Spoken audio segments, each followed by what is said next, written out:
hand if you have heard of gender pronouns such as he, she, or they, and Z or V. Raise your hand if you're confused about how to use them in today's social climate. Yeah. I'm asking these questions because approximately 1.2 million people in the U.S. identify as non-binary, meaning they don't identify as she or he, but they and other pronouns. Now, as society's attitudes about gender are continuously evolving, the practice of specifying one's pronouns is relatively new. Now, I just want to say, I don't have all the answers, not even close, but I'm totally open to learning, and I want this to be a safe place to talk about and learn.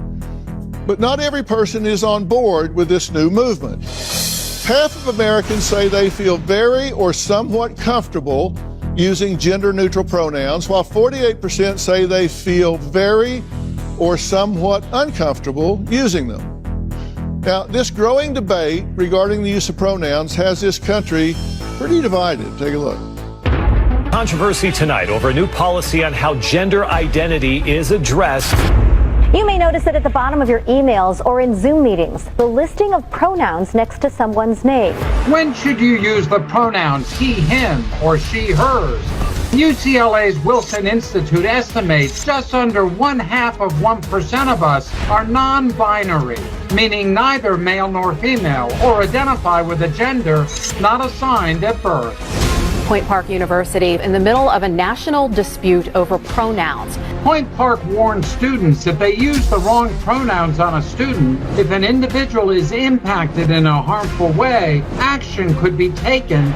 A kindergarten teacher is facing outrage after discussing gender identity with her students. The kindergartners came home very confused about whether or not you can pick your gender, whether or not they really were a boy or a girl. Many parents say they feel betrayed and blindsided. I want her to hear from me as a parent what her gender identity means to her. My daughter went home crying, shaking, so afraid that she could turn into a boy. Well, there's no denying it. Gender pronouns are a big topic of conversation that cannot and should not be ignored. And my first guests, Addison and Ethan, have a lot to say. I'm Addison. And I'm Ethan. We've been together for about 5 years. And married for 3 years. I use they, them pronouns. Being non-binary just means that I just don't identify with the gender I was assigned at birth, and I don't identify exclusively with being a man or a woman. I'm something in between, outside of that binary. My pronouns are he or they. I also identify as a non-binary. To me, being non-binary means having the sense of freedom to explore my gender in whichever way I want. I don't have to perform or pretend to be someone that I'm not. I can be my authentic self. It's really important for us to share more information with people because people are curious, they want to understand, but sometimes they don't always have the opportunities to do that. Welcome. Hi. You were watching the tape piece, right? Mm-hmm. This is a hot topic. Yes. That's a good thing, right? Yeah, absolutely. Why is it a good thing?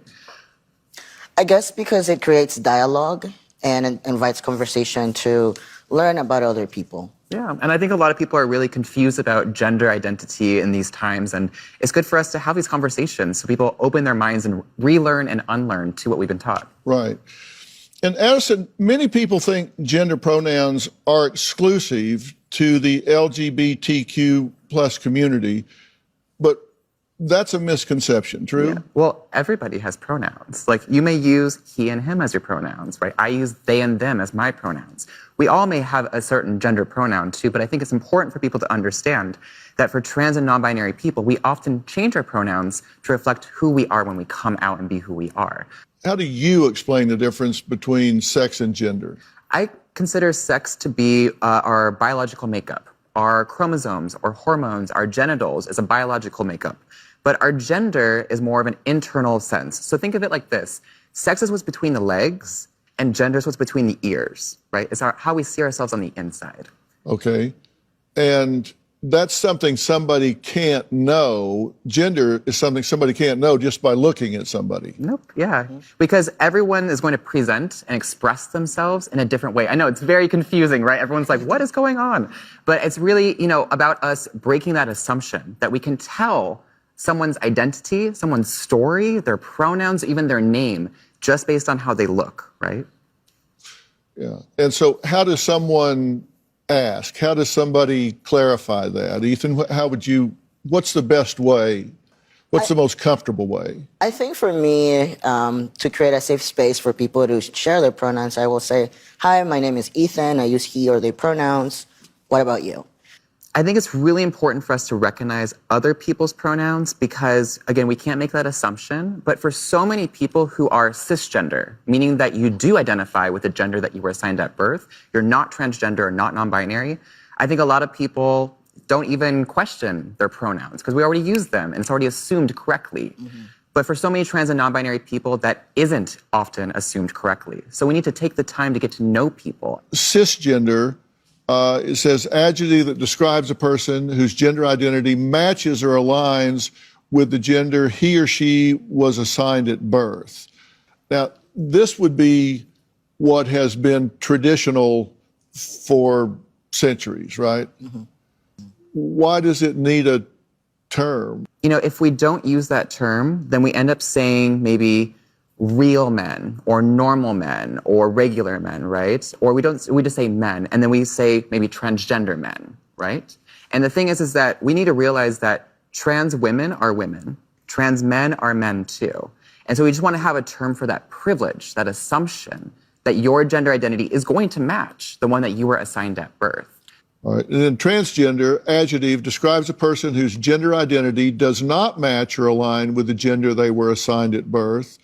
And then non-binary describes a person whose gender identity does not fit into the traditional binary of man or woman.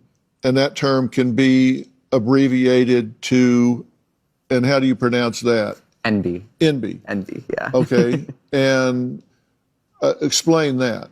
For transgender people, we are assigned a sex at birth. And when we grow up, when there's a mismatch of how we view ourselves and how society views us, then we can choose to, either medically transition or just socially transition or both. Not every transgender person chooses to medically transition. For me, I chose to medically transition to feel comfortable in my own skin. Mm-hmm. And this is different from, being non-binary and stuff too, because for many non-binary people, they might identify as trans because they don't identify with that gender assigned at birth. Right. But for a lot of non-binary people, it means that you just don't exclusively identify as a man or woman. And under that, there's a whole umbrella of gender identities where people might have pronouns that change day to day. There might be people who have one set of pronouns for the rest of their life. You might have non-binary people too who are fluid with their gender identities in itself. It's very confusing, very nuanced. But I think that what you were talking about earlier with it being that maybe traditionally, for centuries, people have identified with maybe the gender that they were assigned at birth. When we look at history and we look at cultures too around the world, we see that third, fourth, fifth genders have always been around. And then in different cultures, the idea of what gender is or a relation to our bodies is completely different than maybe here in the United States. I have a gender pronoun chart that I got really confused about, and I'm just admitting straight up, this chart, I didn't know how to use the chart, and we don't need to go through the whole thing, but there were just using co. Not all these pronouns I think I even recognize too, which is okay, right? I think at the end of the day too, people will have different pronouns beyond he or she or even they, which, I use in a singular context for myself. But as you can see, there's an ongoing evolution of language and how people can identify. If you're unsure how to use someone's pronouns after that person has disclosed what their pronouns are, just ask, clarify. I just want to make sure that I'm using your pronouns in the correct way. Do you know what XIE? So you say Z. Z? Mm-hmm. But then there is a Z right below. Mm-hmm. There's different ways to spell and pronounce pronouns. It's complicated and nuanced, but it's important for us to understand that complexity. My next guest has been criticized online for his views about gender identity. His reply may surprise you. That's next.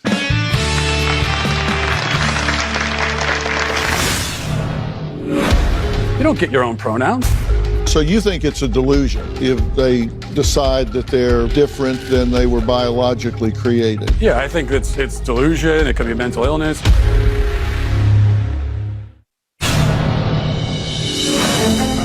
My name is Matt Walsh, and I've written a book called Johnny the Walrus. This book is about identity and imagination. He identifies as a walrus, and his mom's a little silly. She takes it seriously and thinks he really is a walrus.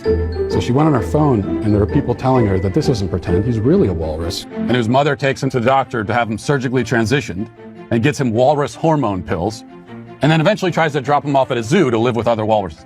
Not only topping the Amazon charts, my book has taken the world by storm.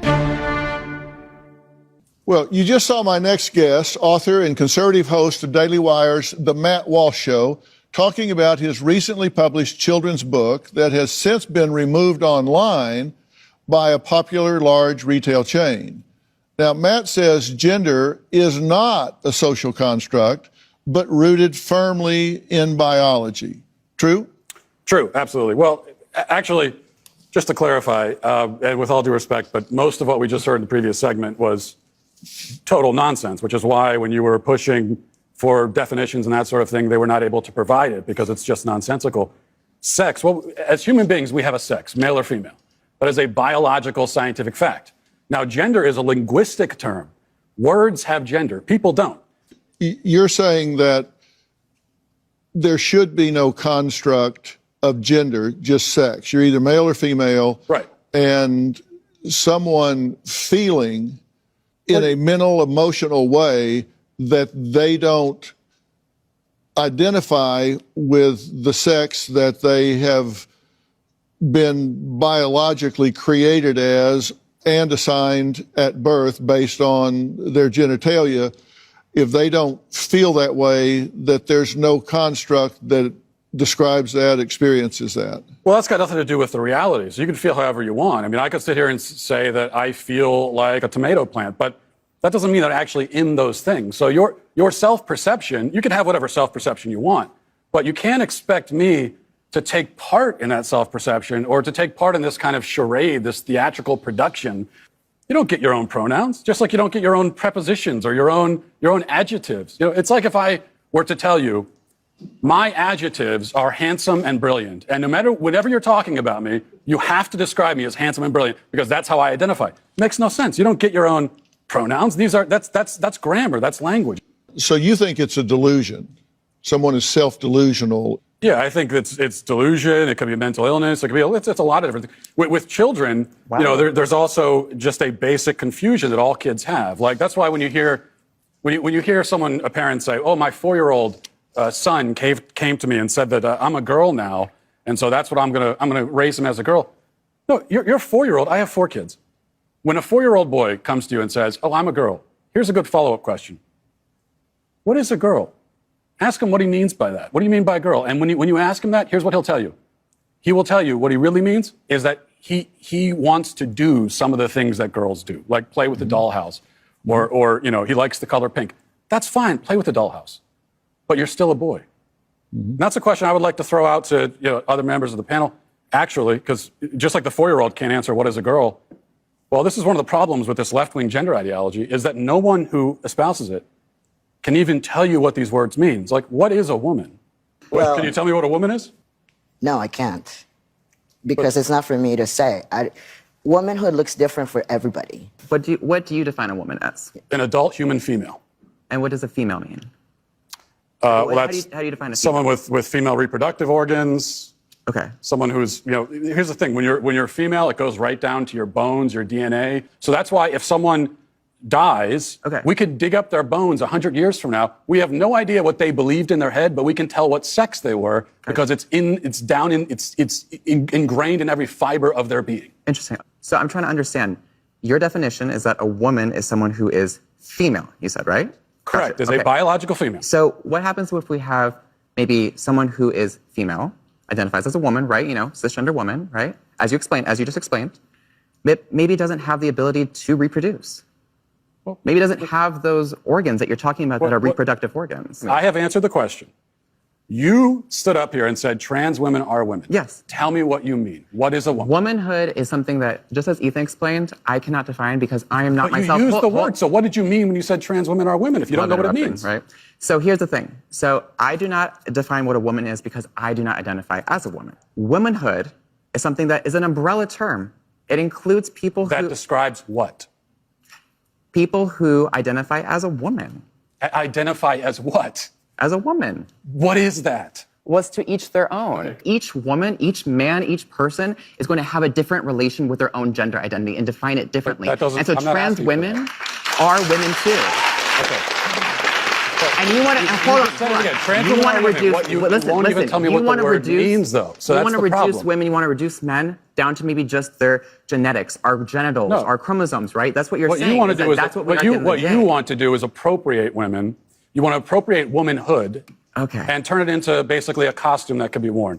We've got it's real funny. It's real funny. It's real funny when you're should look like. Right. As a man, you're literally saying this is what a woman is. Yeah. Well, isn't that a little sexist? Because I am willing to define it, but you won't. Hang on. We've heard how Matt feels about pronouns, but my next guest says those who oppose them are asking the wrong questions. What does she say are the right ones? We'll add her to the conversation when we come back. Okay, take a break.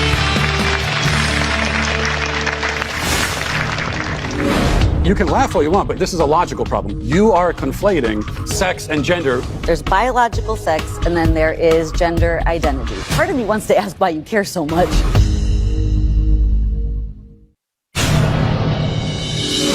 Some people go by he, some people actually use the pronoun they.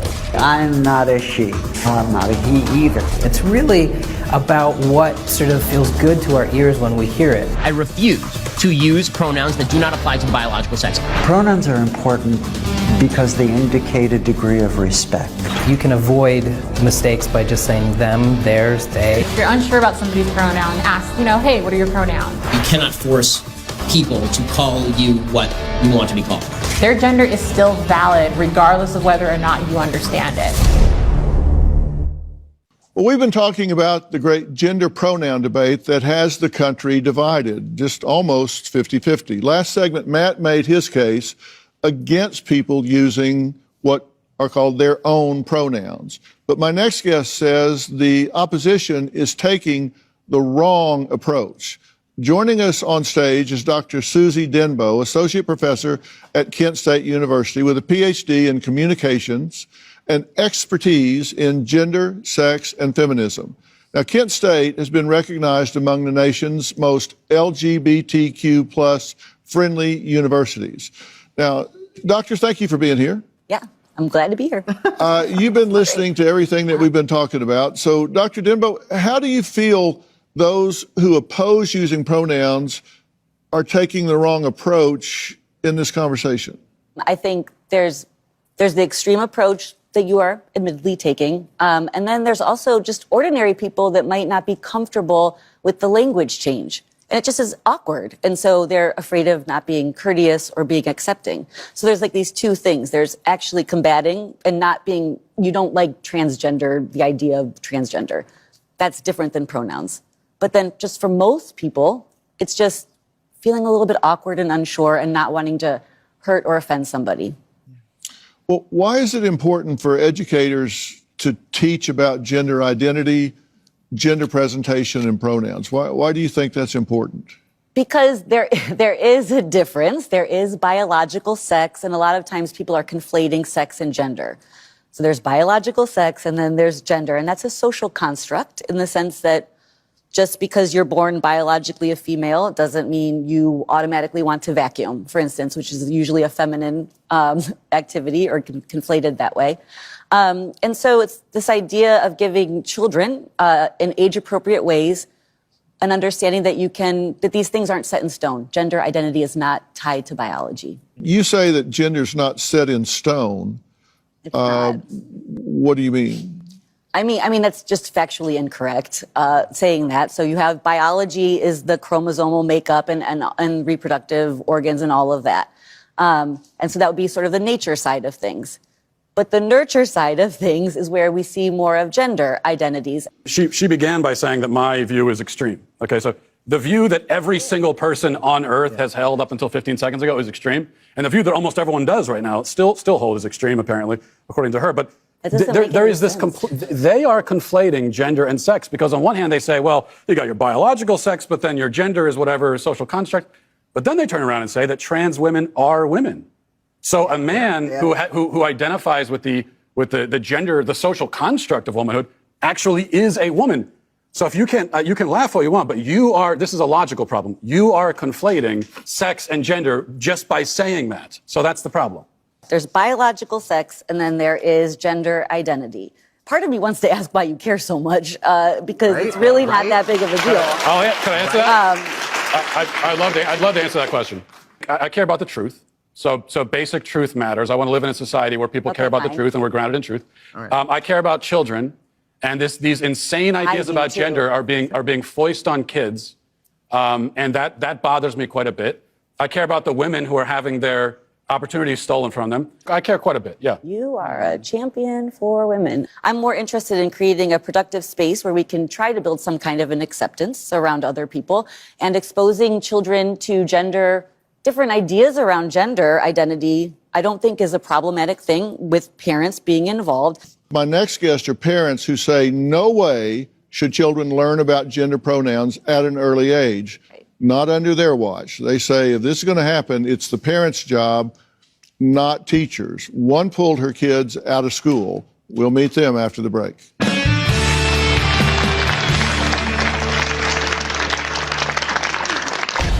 The entire gender pronoun situation makes me feel very upset. I don't want a teacher talking to my child about gender pronouns. It is not appropriate. It's crossing a line. I feel like I'm ambushed because now I'm explaining to my son. He asked me, what does sexist mean? As a parent, I felt trapped. I had to pull both of my kids out of this school district.